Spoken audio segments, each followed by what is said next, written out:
Good evening. I'm Senator Tim Scott from the great state of South Carolina. We just heard President Biden's first address to Congress. Our president seems like a good man. His speech was full of good words, but President Biden promised you a specific kind of leadership.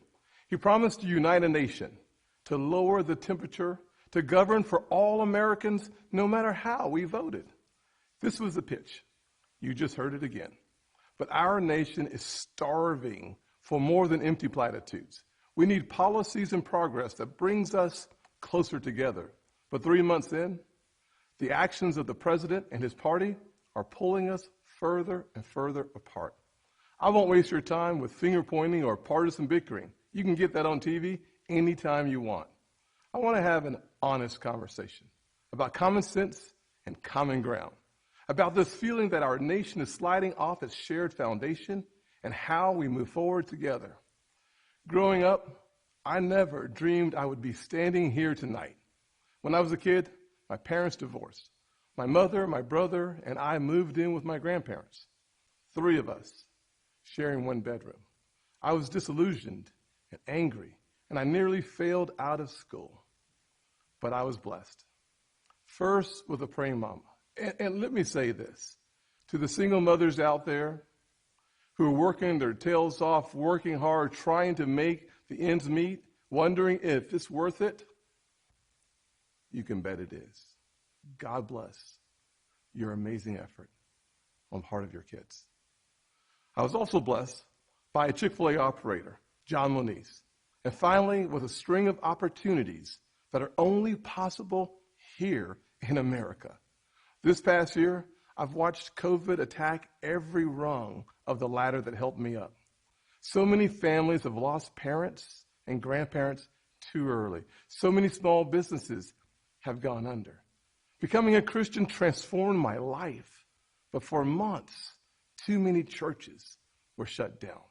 Most of all, I'm saddened that millions of kids have lost a year of learning when they could not afford to lose a single day.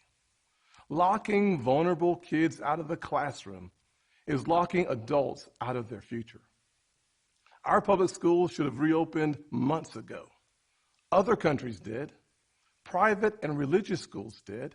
Science has shown for months that schools are safe. But too often, powerful grown-ups set science aside, and kids like me were left behind. The clearest case I've seen for school choice in our lifetimes, because we know that education is the closest thing to magic in America. Last year, under Republican leadership, we passed 5 bipartisan COVID packages. Congress supported our schools, our hospitals, saved our economy, and funded Operation Warp Speed, delivering vaccines in record time. All 5 bills got 90 votes in the Senate. Common sense found common ground. In February, Republicans told President Biden we wanted to keep working together to finish this fight. But Democrats wanted to go it alone. They spent almost $2 trillion on a partisan bill that the White House bragged was the most liberal bill in American history. Only 1% went to vaccinations, no requirement to reopen schools promptly.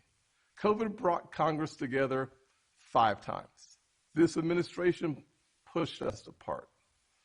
Another issue that should unite us is infrastructure. Republicans support everything you think of when you think of infrastructure.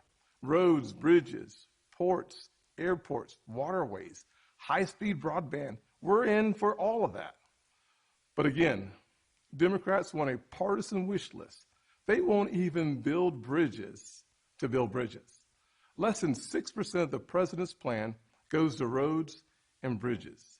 It's a liberal wish list of big government waste, plus the biggest job-killing tax hikes in a generation. Experts say when all is said and done, it would lower wages of the average American worker and shrink our economy. Tonight, we also heard about a so-called family plan, even more taxing, even more spending to put Washington even more in the middle of your life from the cradle to college. The beauty of the American dream is that families get to define it for themselves. We should be expanding opportunities and options for all families, not throwing money at certain issues because Democrats think they know best. Infrastructure spending that shrinks our economy is not common sense. Weakening our southern borders and creating a crisis is not compassionate. The president is also abandoning principles he's held for decades. Now he says your tax dollars should fund abortions. He's laying groundwork to pack the Supreme Court. This is not common ground. Nowhere do we need common ground more desperately than in our discussions of race. I have experienced the pain of discrimination. I know what it feels like to be pulled over for no reason, to be followed around the store while I'm shopping. I remember every morning at the kitchen table, my grandfather would open the newspaper and read it, I thought. But later I realized he had never learned to read it. He just wanted to set the right example. I've also experienced a different kind of intolerance. I get called Uncle Tom and the N-word by progressives, by liberals. Just last week, a national newspaper suggested my family's poverty was actually privilege because a relative owned land generations before my time. Believe me, I know firsthand our healing is not finished. In 2015, after the shooting of Walter Scott, I wrote a bill to fund body cameras. Last year, after the deaths of Breonna Taylor and George Floyd, I built an even bigger police reform proposal. But my Democratic colleagues blocked it. I extended an olive branch. I offered amendments, but Democrats used a filibuster to block the debate from even happening. My friends across the aisle seemed to want the issue more than they wanted a solution. But I'm still working. I'm hopeful that this will be different. When America comes together, we've made tremendous progress, but powerful forces want to pull us apart. 100 years ago, kids in classrooms were taught the color of their skin was their most important characteristic. And if they looked a certain way, they were inferior. Today, kids are being taught that the color of their skin defines them again. And if they look a certain way, they're an oppressor. From colleges to corporations to our culture, people are making money and gaining power by pretending we haven't made any progress at all, by doubling down on the divisions we've worked so hard to heal. You know this stuff is wrong. Hear me clearly. America is not a racist country. It's backwards to fight discrimination with different types of discrimination. And it's wrong to try to use our painful past to dishonestly shut down debates in the present. I'm an African American who's voted in the South my entire life. I take voting rights personally. Republicans support making it easier to vote and harder to cheat, and so do the voters. Big majorities of Americans support early voting, and big majorities support voter ID, including African Americans and Hispanics. Common sense makes common ground. But today, this conversation has collapsed. The state of Georgia passed a law that expands early voting, preserves no excuse mail-in voting, and despite what the president claimed, did not reduce election day hours. If you actually read this law, it's mainstream. It will be easier to vote early in Georgia than in Democrat-run New York. But the left doesn't want you to know that. They want people virtue signaling by yelling about a law they haven't even read. Fact checkers have called out the White House for misstatements.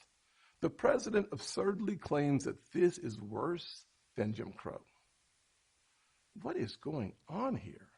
I'll tell you, a Washington power grab. This misplaced outrage is supposed to justify Democrats' new sweeping bill that would take over elections for all 50 states. It would send public funds to political campaigns you disagree with and make the bipartisan Federal Elections Commission partisan. This is not about civil rights or our racial past. It's about rigging elections in the future. And no, the same filibuster that President Obama and President Biden praised when they were senators, the same filibuster that the Democrats used to kill my police reform bill last year, has not suddenly become a racist relic just because the shoe is now on the other foot. Race is not a political weapon to settle every issue the way one side wants. It's far too important. This should be a joyful springtime for our nation. This administration inherited a tide that had already turned. The coronavirus is on the run.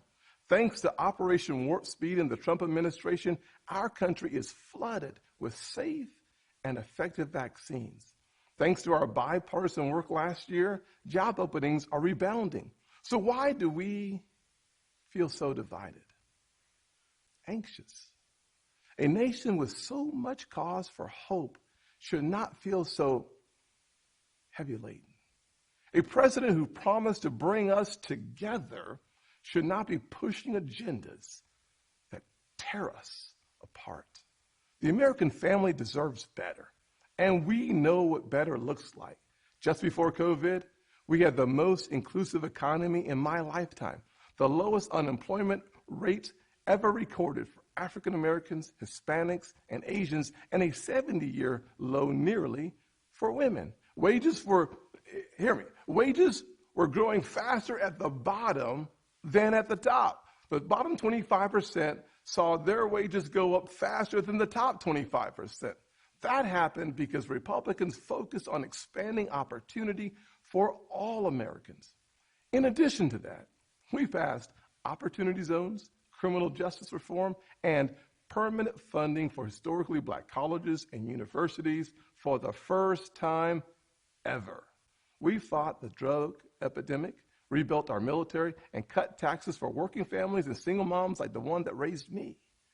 Our best future will not come from Washington schemes or socialist dreams. It will come from you, the American people, black, Hispanic, white, and Asian, Republican and Democrat, brave police officers in black neighborhoods. We are not adversaries. We are family. We are all in this together, and we get to live in the greatest country on earth.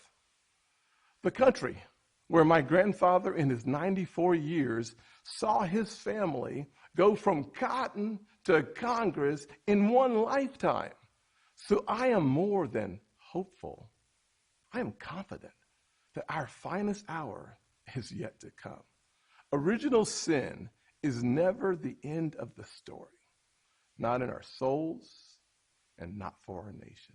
The real story is always redemption. I am standing here because my mom has prayed me through some really tough times. I believe our nation has succeeded the same way because generations of Americans in their own ways have asked for grace and God has supplied it. So I will close with a word from a worship song that really helped me through this past year of COVID. The music is new, but the words draw from Scripture. May the Lord bless you and keep you. Make his face shine upon you and be gracious to you. May his presence go before you and behind you and beside you. In your weeping and your rejoicing, he is for you. May his favor be upon our nation for 1,000 generations, and your family and your children and their children. Good night, and God bless the United States of America.